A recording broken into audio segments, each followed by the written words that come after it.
from Senator Clifford. Thank you, Madam Chair. I'd like to welcome to the committee Dr. Robin Durrett from the Kansas College of Osteopathic Medicine, and he has two students who will introduce themselves quickly.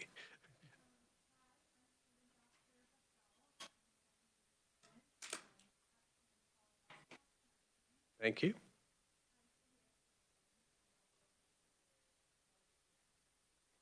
And they have donuts outside if you're interested.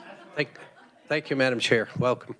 Welcome, DOs, to the Capitol today, and my primary care physician is the DO, and we appreciate you very much. All right, we're going to open the hearing now on 2311, and we'll start with a very quick bill brief with Jenna.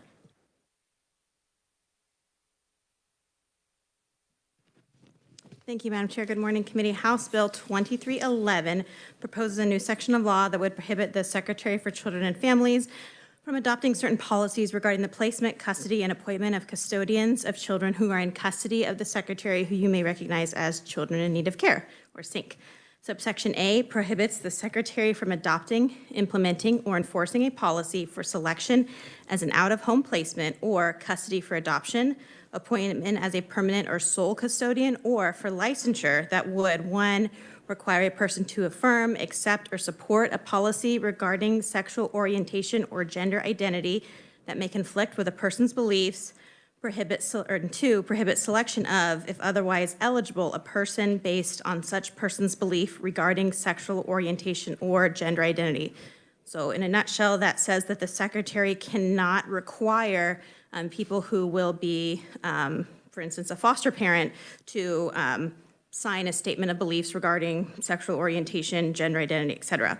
Subsection B states that the new section shall not be construed to prohibit the Secretary from considering the beliefs of the child or the family or community in relation to a person being considered for selection for placement, custody, or appointment when determining that placement, custody, or appointment if in the best interest of the child, or prohibit the Secretary from making selections otherwise required by law.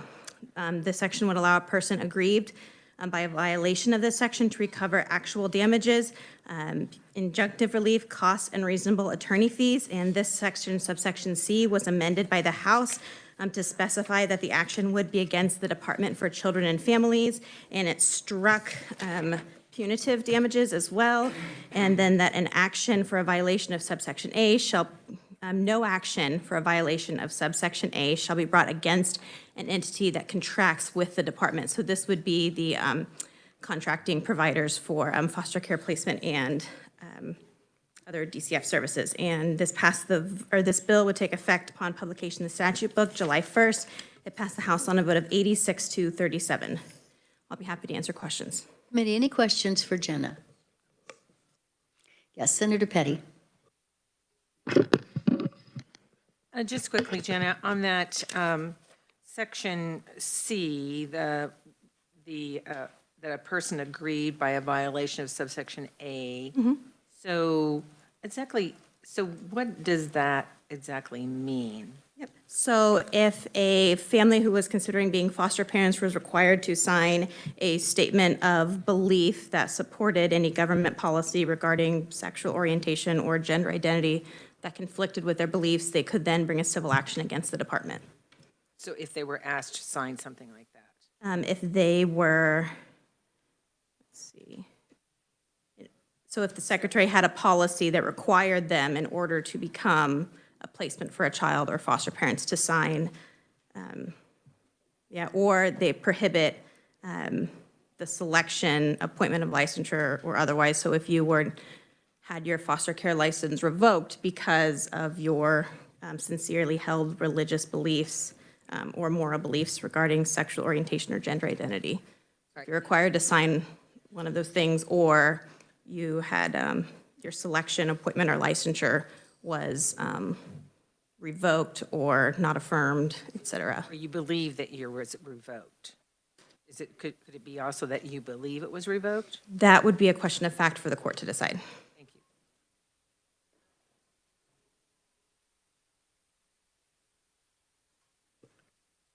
If somebody in the room knows the two people that were supposed to be on virtual, Brianna and iridescent.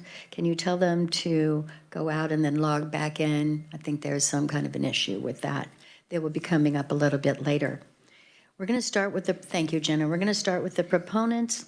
I've met with them with both sides. They each will have 9 minutes. We have to really scoot right along with this meeting. We have 2 hearings and 2 final actions. So when we have 6 conferees for proponents, 2 of them have ceded their time to others, leaving us with 4 divided by 9 is 2 minutes and 12 seconds. So we will be timing that to be fair for all. So we will start with Lance Kinzer. Welcome to committee.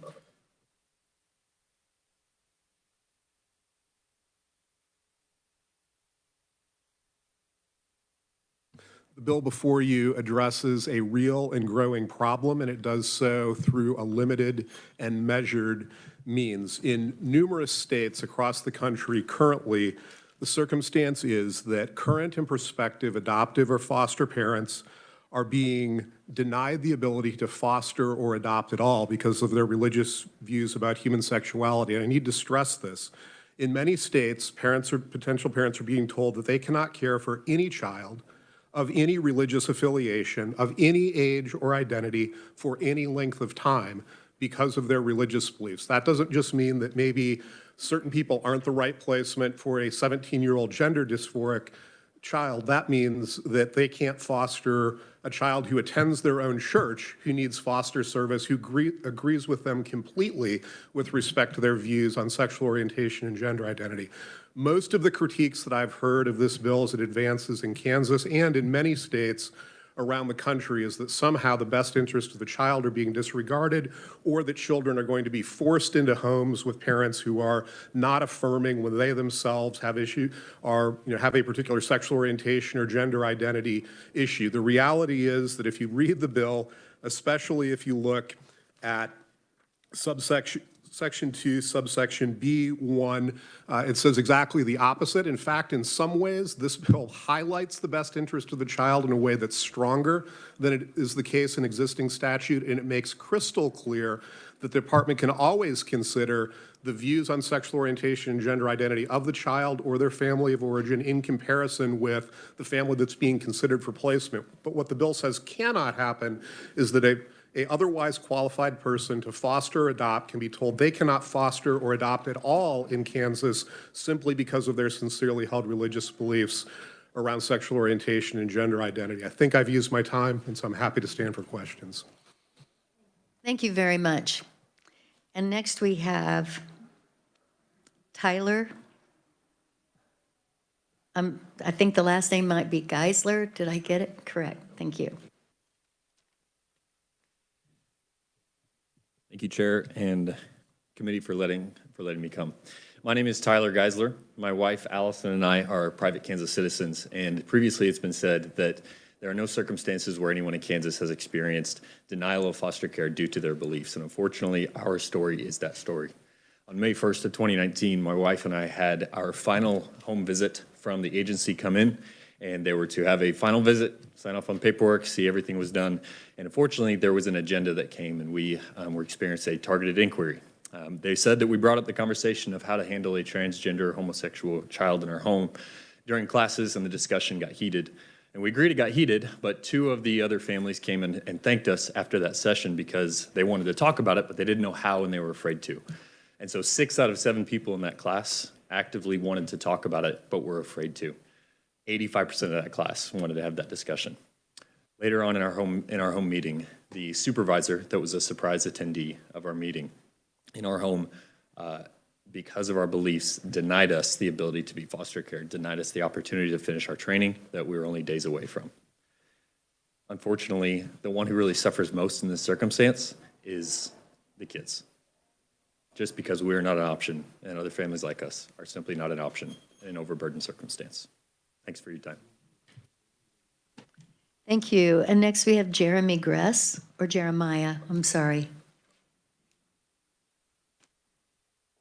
Good morning and thank you. I'm Jeremiah Gress. I've been married to my wife for 12 years now. Together we're proud parents of 4 children, 3 of them which are adopted, 2 from the Kansas foster care system and 1 from China. Our youngest is our only biological and our only daughter, which is also the only Caucasian child in our family. But she yet, with her blue eyes, blonde hair, looks up to her brothers in admiration, not seeing the difference, but seeing them as brothers. Our family is a beautifully unique and reflection of diversity and love that mirrors the heart of God. When I consider why we chose to adopt, the answer is simple. It was God. Long before Rachel and I were married, we knew adoption was part of our calling. From the very beginning, it was plan A. The Bible is clear about God's deep concern for orphans and the marginalized and voiceless. Psalm 68 tells us that God is the father of the fatherless. Adoption is not just a calling for my wife and my family. It's the very heartbeat of God. Through Christ and his work on the cross, sinful people like us are brought into the family of God. Not only has adoption transformed my family, but I also look around to local church family and see the countless families that have been deeply impacted by the foster care and adoption through their families. It's heartbreaking to see the ideological gamesmanship threatening to take the ability for families like mine to adopt and foster here in the state of Kansas. Some of the proposed draft guidance from agencies will require families like mine to back away from this. So there is, as I understand it, there's approximately 6,000 kids in the Kansas foster care system needing loving homes. Shrinking the pool of eligible families, especially those who are motivated by their faith in Jesus, is neither fair nor wise. In my experience working with the foster care system, the primary goal has always been the best interest of the child. If that remains true, then faithful, Jesus-loving families must not be excluded from our adoption and foster care.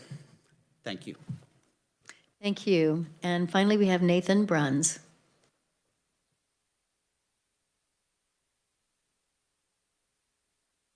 Morning, Madam Chair and Committee. Thanks for allowing us to give testimony today.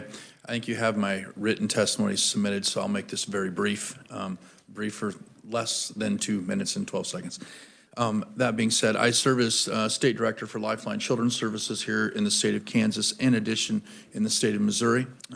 We are a licensed child placing agency nationally based in Birmingham, Alabama. I share that with you as it relates to seeing this through the lens of not with our state of Kansas, but also how it has been approached and beginning to be addressed within other states. Is the reality of it is that as one of the the gentleman giving testimony before me said that our goal always in child welfare has been, and the verbiage used has been in the best interest of the child. And I would say here in Kansas, as we see the foster care, the children in need of care in foster care continues to stay at a pretty high level.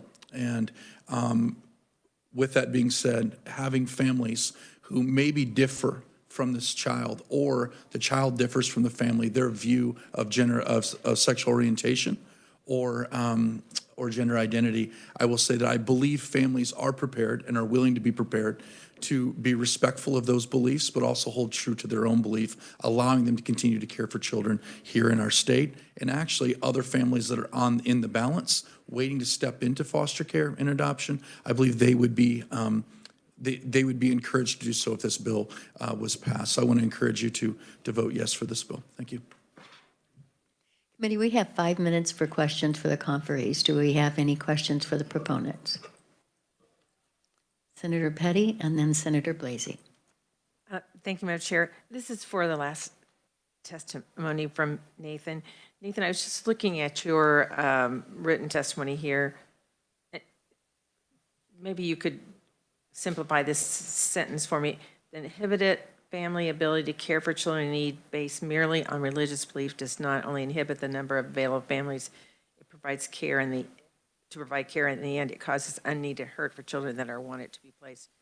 So but I don't want to reinterpret what you're saying. So Yeah, that's what are you fine. saying? In the case of transition for children, if there's children already placed in a home, in a foster home, and they were with that foster family and their parental rights have been terminated and they're available for adoption, without this bill, without this safeguard in place, there are children who maybe would have to be moved to another home or selected to be adopted by another family besides the family that they had been with for a considerable amount of time. That merely could be the reason why a family is not selected to adopt the child or be adopted placement for the child. even though they've been caring for them in foster care for some time, whatever that amount of time would be. You're saying based on religion? Yes, ma'am. Thank you. Yep. Senator Blasey. Thank you, Madam Chair. And I don't know if I initially have a question, but more or less just a statement of gratitude for Tyler and Jeremiah, and I think Nathan, if I got all your names right, for adopting and willing to be foster parents. As a adoptive father myself, I've adopted 2 children.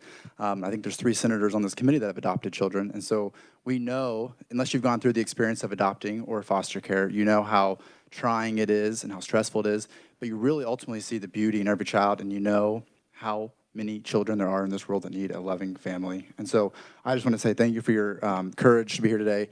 And ultimately, I apologize on behalf of the state for your discrimination you may have felt for being denied to be a foster parent, because we do know there are so many children in this state that need loving parents. So thank you. I have one last question for Lance Kinzer. Lance, by the way, welcome back to the Capitol. I remember when you were a representative here.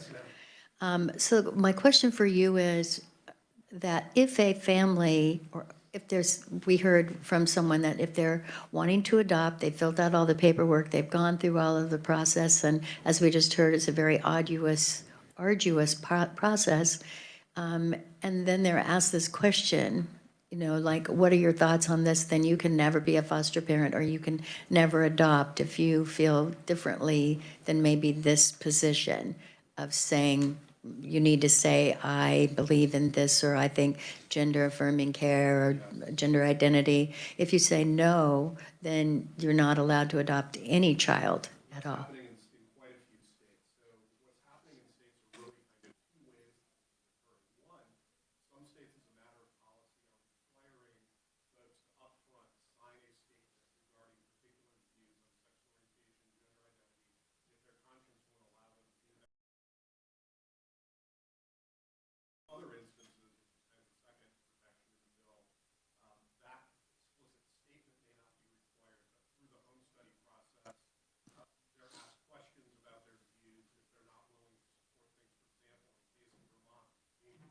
A case in Vermont that's being litigated right now.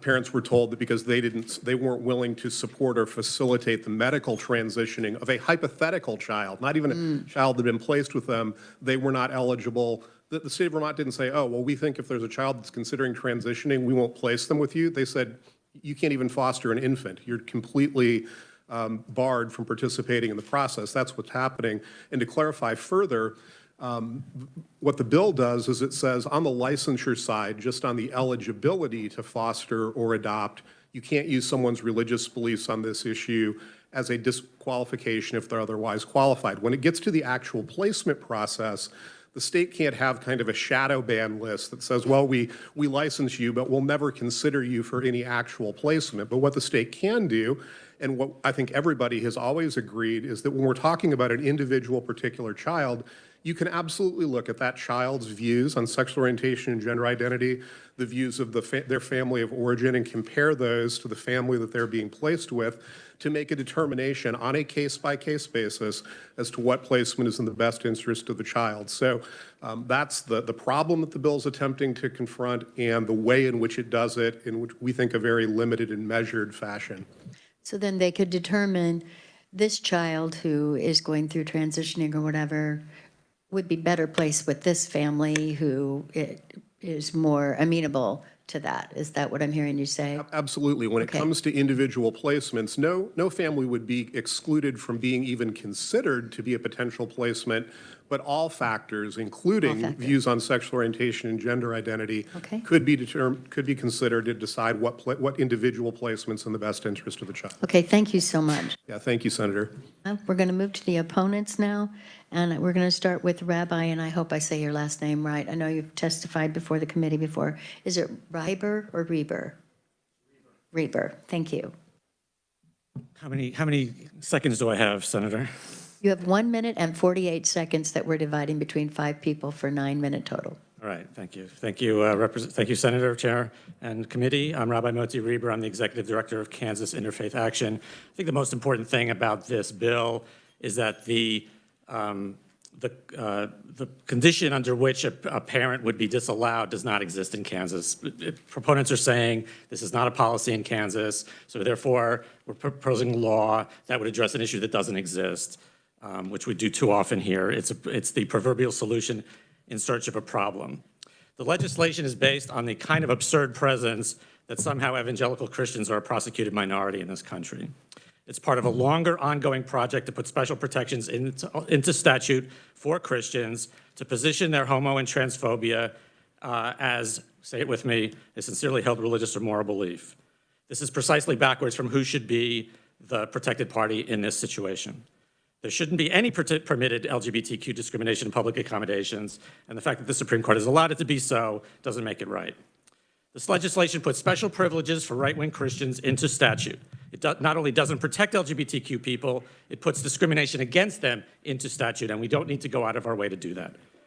The family could be radical in other ways, but claim that their disallowance was because of their opinion on LGBT issues, and that opens the state up to a lot of legal liability. Not to mention the potential damage to vulnerable youth. In this case, the children should come first. Foster kids and adoptees are vulnerable and fragile and don't need to be put into a hardcore proselytization environment with healthy guilt trips about sexuality and sinning and all that. That's the last thing they need. And the potential that a queer kid could end up in a household like this with all the potential for mistreatment that could lead to should give us pause. In conclusion, this legislature has done a lot of damage to LGBTQ people this year. You don't have to go out of their way to make more problems. Next, we go to Brianna McGuff.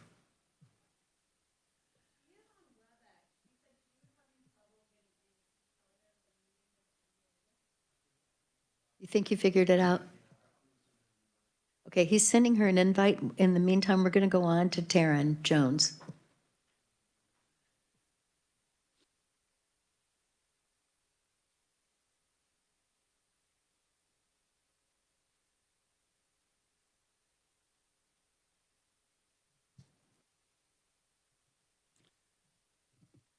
Welcome to committee, Taryn. Thank you. Madam Chair, members of the committee, thank you so much for having me here to testify. I am the Policy Director of Equality Kansas, and I am here in opposition of HB 2311. 2311 is a harmful bill that has the potential to pit interests of the child against DCF being concerned about being sued. As a social worker who used to work in family preservation, no matter what the case for the child being removed from the home, putting a child in foster care is not something that should be taken lightly, and we should be doing whatever we can to make sure the child is placed in a home that is best for them. Equality Kansas is not opposed to people with religious beliefs fostering and adopting children. But when the legislature puts a civil cause of action on a bill, our concern becomes that DCF will feel forced into placing children in households to avoid getting sued, even when DCF believes a child being in that home is not the best fit, especially when this bill calls out LGBTQ Kansans specifically. And if the best interest of the child is truly protected, then what is even the point of this bill? During the House hearing on the bill, there was a lot of discussion around making sure that we are not excluding religious foster parents because we cannot afford to have a shortage of qualified foster parents. Committee, I wholeheartedly agree, which is why I believe that we should repeal SB 284, the Adoption Protection Act, which was signed into law in 2018. If we want to make sure that we have the best pool of foster and adoptive parents, then we should not allow agencies to be discriminating against any group of people, and we should always be looking for the best possible foster or adoptive parents for the child. Thank you. Thank you very much. And next we will go to Brianna, if she's on with us yet. Not yet.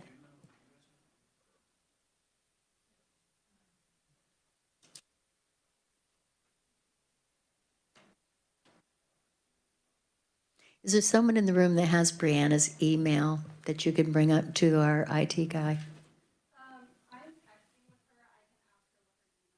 Thank you, and then you could just bring it up here. Thank you. Next, we will go to Chloe Chafin.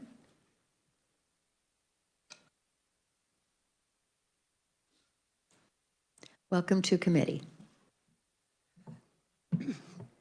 Thank you, committee, for the opportunity to speak. My name is Chloe Chaffin. I'm the Fellowship Manager with Loud Light Civic Action.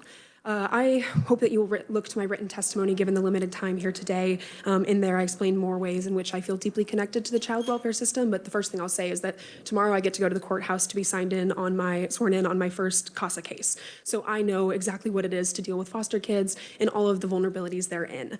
And that is why I feel that we should oppose this bill, because the first case permanency goal when a child comes into care is reunification. And if we're talking about temporary care, the goal should be to give wraparound services to the entire family to make sure that they have the best situation possible. And for those kids who return to their family of origin, we need to make sure that their life has not been disrupted more so than it already is, just by the very nature of foster care.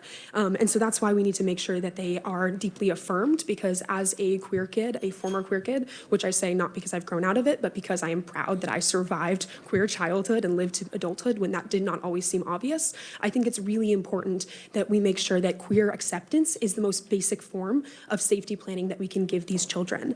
Once you adopt a child, you can parent how you like, but when they are in foster care, you need to make sure that they are deeply respected in the ways that their family of origin would have. And some folks have already said that they fear this is religious discrimination, but I think it's a deeply dangerous conflation to say that to be Christian is to be transphobic and erases the experiences of millions of queer religious folks all across this country and world. And so what we need to see is that right now, given that conversion therapy is still legal in Kansas, we should not be giving any risk to these children that they would be subjected to that. And that is why we need to make sure that we have the basic level of screening. This is not about discrimination. This is about making sure the child is protected in all ways. Thank you. Right on time. Thank you, Chloe. And next we have Brianna. She's online. Brianna, welcome to committee. Can you hear me? Can you hear me? Yes, we can. Please proceed. You have 1 minute and 48 seconds. Thank you so much. My name is Dr. Brianna McGue. I am an assistant professor in the School of Social Welfare at the University of Kansas, and I'm speaking in a personal capacity and not on behalf of the university, drawing from my expertise in the field of LGBTQ mental health. I'm testifying today because I'm fundamentally concerned about the impact this bill could have on the mental health, well-being, placement stability of LGBTQ foster youth, as well as the burden on the child welfare system and child welfare workers. I'm particularly concerned about the aspect of this bill that allows foster parents to guide or instruct a child consistent with their beliefs about sexual orientation or gender identity. Which I'm particularly concerned about, given the burden and the harm that can happen in the presence of conversion therapy. Rejecting caregiver behaviors, including efforts to try to change sexual orientation or gender identity, which are very much protected by this bill, have been linked to increased depression, suicidality, and substance use. These burdens can be all the more severe for youth who've previously experienced trauma, which is all too often the case for youth in the foster care system.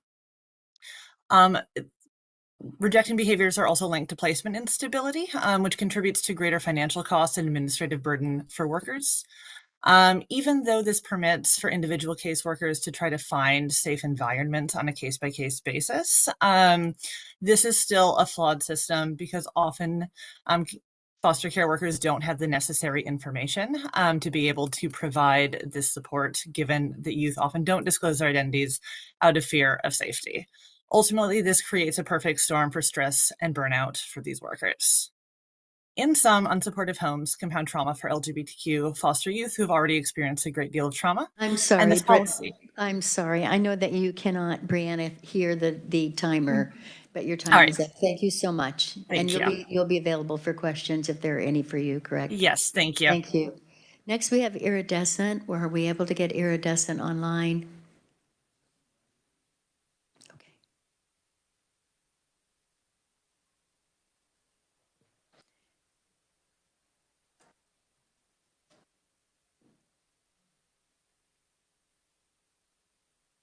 Online, very good. Iridescent, can you hear us?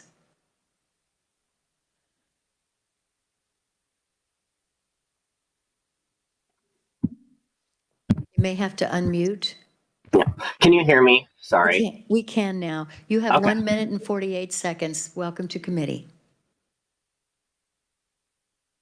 remotely from Chicago because I'm currently out of state. Members of the committee, thank you for providing testimony. Thank you for allowing me to provide testimony in opposition to HB 2311. I am a former foster kid from Kansas. I hope you read through my testimony. I went through a lot of abuse. I was sexually assaulted at the age of 5 while in foster care in Kansas. And my adoptive parents didn't believe didn't believe that happened because he was a man of God. So for me, I really wish as a former foster kid that there would be more care shown to kids and what their experiences are and where their placement is. Because I went through 12 years of abuse. I've detailed it in my testimony from my adoptive family. And so growing up, my dad was openly homophobic. And this bill really should, and for me, this is how it comes off, is this is a bill that allows child abuse. It is a right to abuse a child. I didn't come out to my parents after I was adopted because I knew it wouldn't be safe. I've been through that torture, and it was not without great struggle. My brother and I are close because we protected each other because adults have failed to do so. So rather than reading through my entire everything that I've written here, as a queer person, as a trans person, please do not fail these children. Do not set them up to be targets of torture and abuse. I've been through that quite literally. Focus on improving the Kansas foster care system. As you've heard from others here today, the foster care system needs support. It needs that help. And focus on supporting their staff and better funding the foster care system. The staff deserve it, and as a former Kansas foster kid, the kids really need it. They do. Thank you, Iridescent, and that's your time. Thank you so much. And you'll be available for questions if there are any, correct? Yes. Thank you. Committee, we have 5 minutes for questions of the opponents. Are there any questions? Senator Holscher. Thank you, Madam Chair. Maybe Modi would be the best person to ask. My question is this. I feel like we're hearing two very different stories from the proponents and the opponents. It feels like I'm hearing from proponents that they're being discriminated against in the process in terms of being allowed to foster because of religious beliefs. I feel like I'm hearing something differently from the opponents. Can you help me there with a little clarity? One question is, like, what is the actual reason that a parent might be, or a prospective parent might be disallowed from being? And it's kind of what I said before about you could be disallowed for any number of reasons and claim it was because of your attitude towards LGBTQ folks. And that's one thing. The other thing I wanted to mention was that once you open this kettle, everybody's all worked up about the Black Mass. Once you allow this, then you're allowing anybody to do this. So as long as somebody's anti-LGBTQ+, even if they're a Satanist, they could be allowed. So what happens if somebody's a Satanist and the DCF says they're not eligible? Now you say, well, I'm going to sue the state because I'm anti-LGBT. Once you open up the kettle, what is it? It's not kettle of fish. What's the bag of worms? Something about worms. Yeah, can of worms. That's it. Thank you. Thank you for the metaphor there, Senator. Once you open up the can of worms, a lot of things happen. So I'm concerned also this question about whether a particular placement could happen despite the fact that the policy is that you can't be universally disallowed. So in a situation like that, what's to keep the prospective parent from saying, I was disallowed because of this and taking the state to court, even if that wasn't necessarily the reason? And I would just say, committee, on line 18 of the bill, it says, if otherwise eligible. Are there other questions? Yes, Senator Clifford. Thank you, Madam Chair. For Dr. McHugh, Brianna, we have written testimony from Rabbi Reber that 30% of kids entering foster care are in this LGBTQ category. Is that backed up by research? If it is, it says to me this is more an environmental leaning rather than something genetic or at birth. Would you comment on that? Yes. So there's a fair variety of studies that all consistently find that LGBTQ youth are disproportionately represented in foster care. And some of the leading factors related to that are rejection from families of birth because of sexual orientation or gender identity. So to me, I think the most important consideration is that yes, environmentally, youth are unsafe in their homes of origin, and unfortunately, I fear that we're putting them at risk of being in an additional unsafe home environment with this bill. Thank you. Thank you for your answer. Thank you, Madam Chair. Additional questions, committee? Seeing none, thank you so much for being here today, and this closes the hearing on House Bill 2311. Committee, we will now move our attention to the hearing on House Bill 2365, and we'll begin with a brief from Jenna.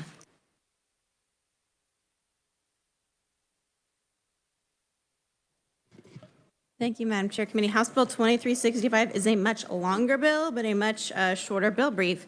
This bill establishes the South Central Regional Mental Health Hospital. Section 1 creates the South Central Regional Mental Health Hospital in statute as a state hospital, and this would be the hospital that's been talked about in Sedgwick County for the last several years, and it would also create the South Central Regional Mental Health Hospital Fee Fund. Sections 2 through 26 update references to state hospitals, state psychiatric hospital, and similar terms throughout statutes by adding the South Central Regional Mental Health Hospital to these reference terms, and also eliminates outdated references to the Rainbow Mental Health Facility. This bill would take effect on July 1, 2025 after publication in the statute book. And there were House committee amendments, and I believe that they were just technical in nature, so I'll be happy to take your questions. Committee questions for Jenna? Seeing none, thank you. And our first proponent is Scott Bruner with KDAT.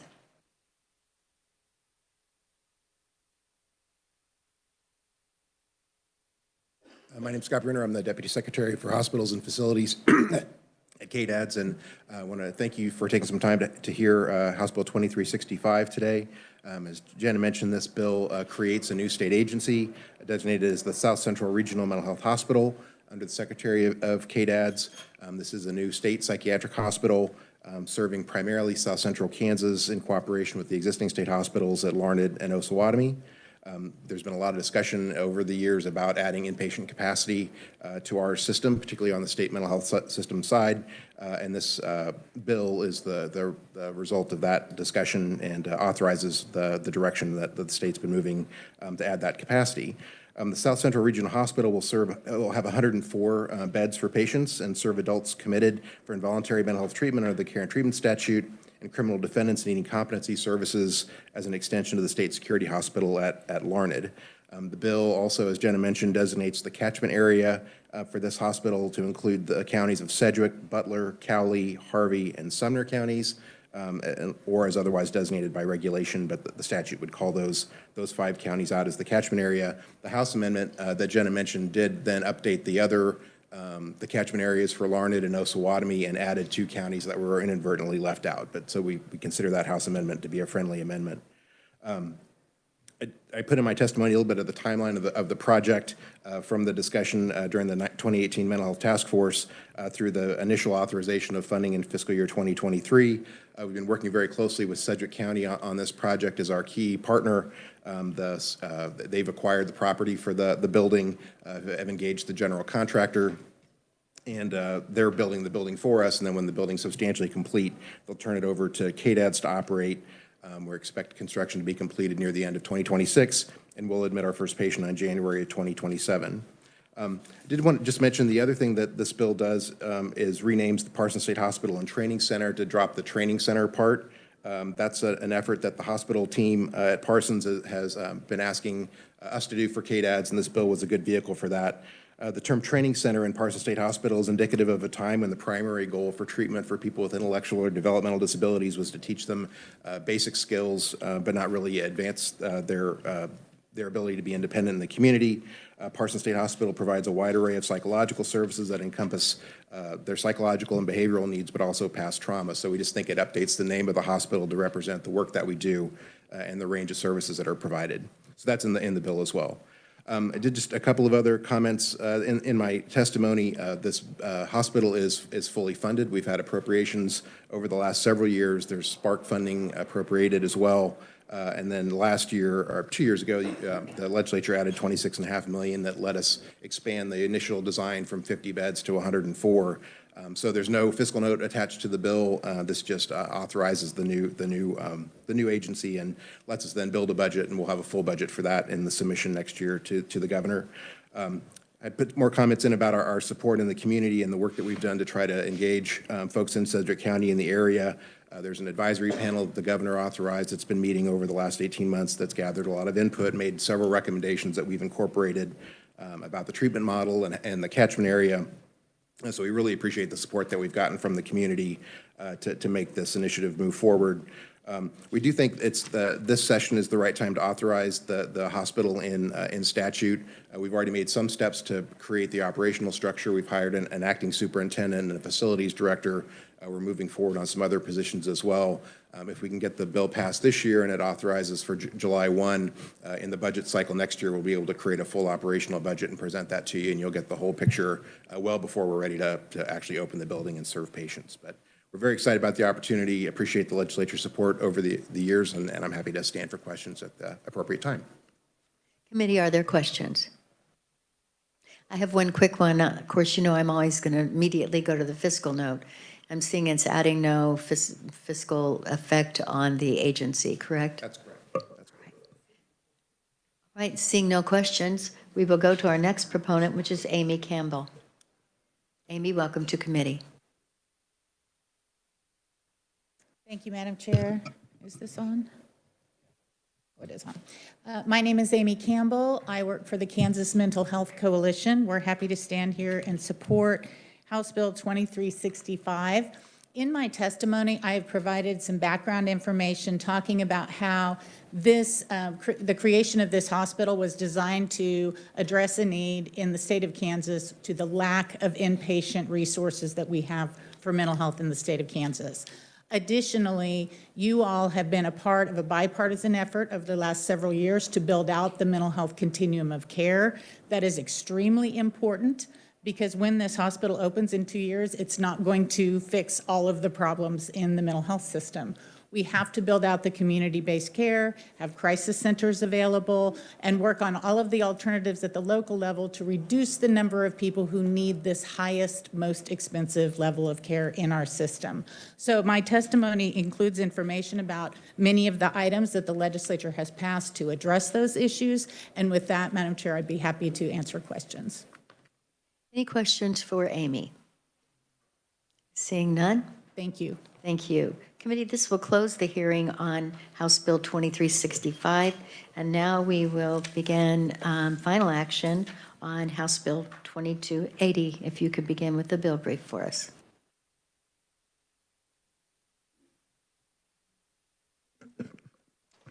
Thank you, Madam Chair. House Bill 2280 relates to the the Board of EMS, and updates the language regarding authorized orders for paramedics, AEMTs, EMTs, and emergency medical responders to perform their job duties, and also would require, or it makes changes to ambulance services that operate less than 24 hours a day, and requires that AEDs, I can't remember the long name, but AEDs, defibrillators, be registered. Any questions of Jenna? Do I hear a motion on 2280?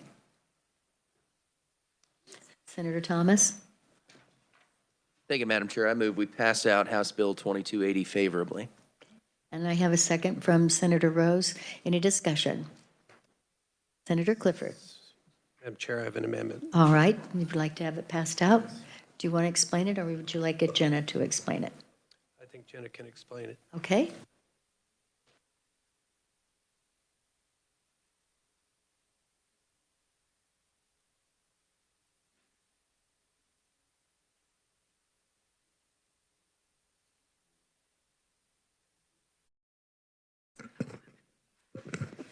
Thank you, Madam Chair.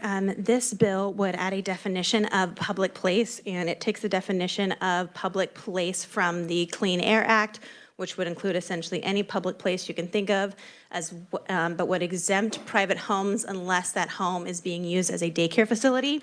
And this would be on page 3 of the bill, and then you flip it over to page 8, and it would add language that if you have the AED placed within the state in a public place, that only then are you required to register the AED. So this would exempt private individuals in places not accessible to the public from having to register their AEDs. Further comments? Senator Clifford? Again, Madam Chair, this is a protection for individuals who have a right to own these devices, but we don't want to increase their liability if they were to use them on someone other than a family member. They need not be registered with the EMS board. Any questions for Senator Clifford? Senator, would you like to move your I amendment? move my amendment. Do you have a second? Senator Murphy?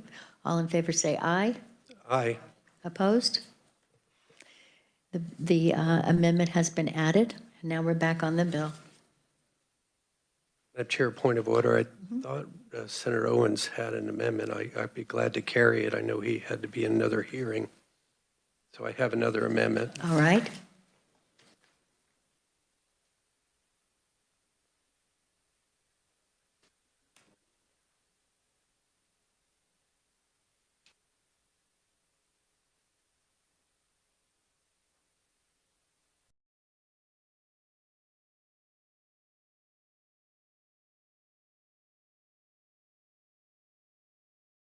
Go ahead, Senator Clifford. Yes, thank you, Madam Chair.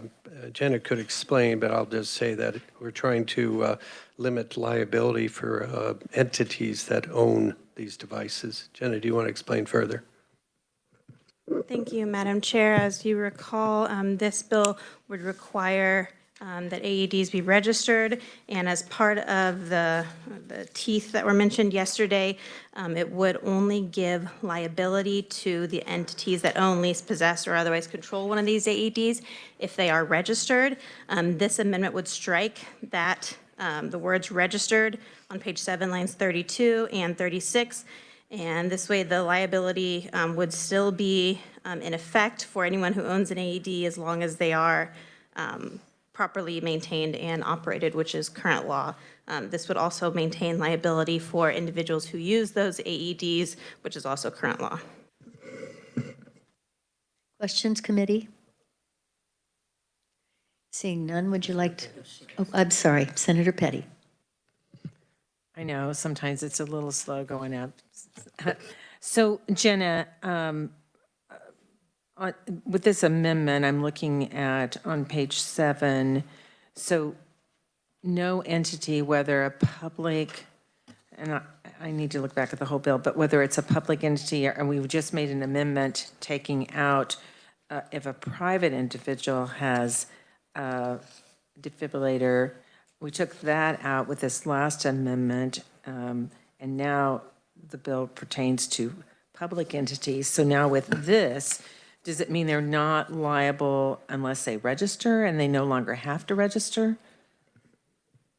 Thank you, Madam Chair. So the requirement to register would still be in place. However, your liability would not be affected, that whether you register your device or not, you would still receive civil liability protection. So if an individual wanted to find where your AED was at and they maybe took an extra 2 minutes because it wasn't registered, they would not then be allowed to have a civil action against you as the owner for not registering your AED.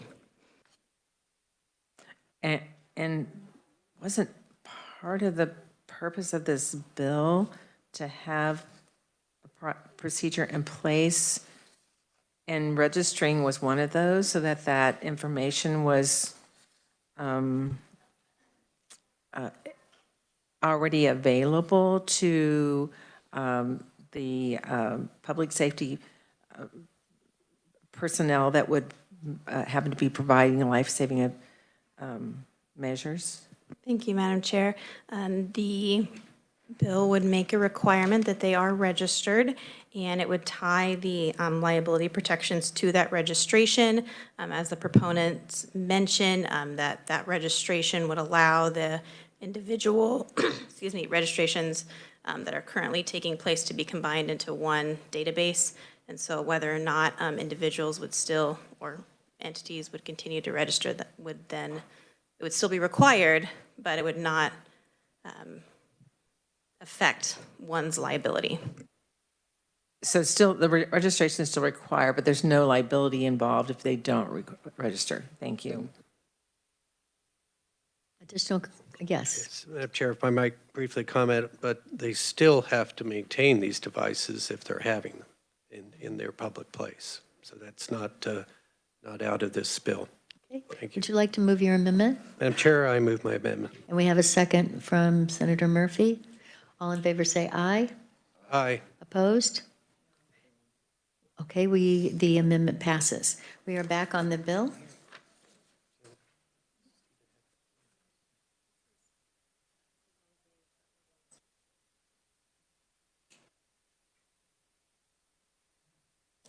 Madam Chair, I have another amendment. Again, this, I wasn't privy to this because of confidentiality, but I did have a discussion with Senator Owens regarding this. And again, he was unfortunately called away.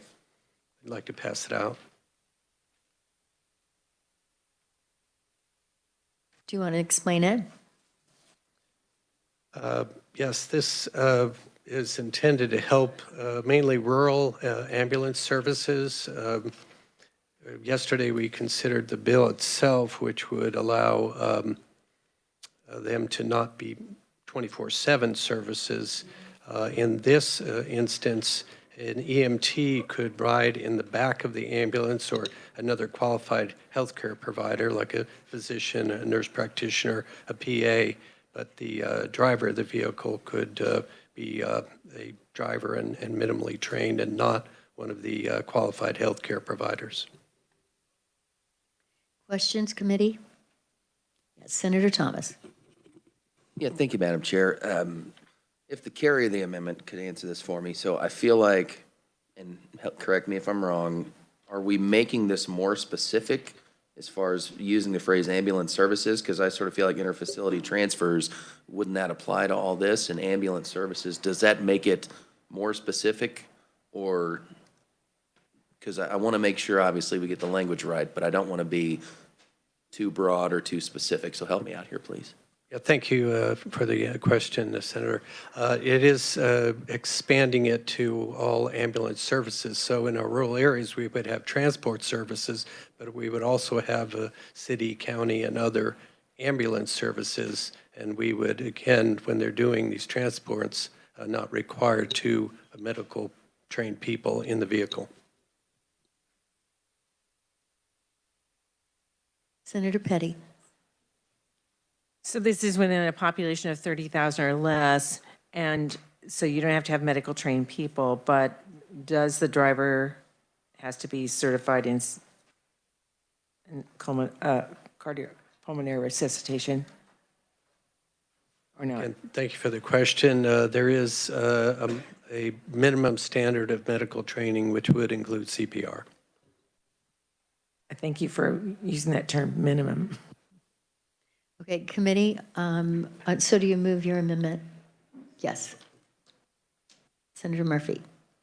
Well, thank you, Madam Chair. I just wanted to comment that in rural areas, it's really hard to get two people lots of times, because lots of times they're volunteers, and to have two people kind of creates a situation where you can't have anybody. So if you can't have a driver and then a trained person in the back, it makes a big difference to having it or not having it. Thank you. Additional questions? All right, committee, we need to vacate the room, so we need to vote if you're ready to Madam vote. Chair, I move my amendment. Do we have a second? Senator Murphy. All in favor say aye. Aye. Opposed? All right, we're back on the bill, and I think we had a motion and a second on the bill. All in favor say aye. Aye. Opposed? So House Bill 2280 has passed out of committee as amended. And we are now going to vacate the room, and we will go to 2280 for Madam Chair, I You're just right. want to say that Nope, you're right. I need to step back. We had a motion on the bill, but we didn't have a motion on the bill as amended. Do I hear a motion on the bill as amended? Senator Thomas. Thank you, Madam Chair. I move that the committee pass out House Bill 2280 favorably as amended. Second, Madam Chair. Now it's been moved and seconded as amended, and all in favor say aye. Aye. Very good. Committee, this closes the final action on 2280, and the committee is adjourned. tomorrow is Mental Health Advocacy Day, since we just talked about a mental health facility. So I do have a resolution that'll be on the floor tomorrow in the Senate if you'd like to sign on for Mental Health Advocacy Day.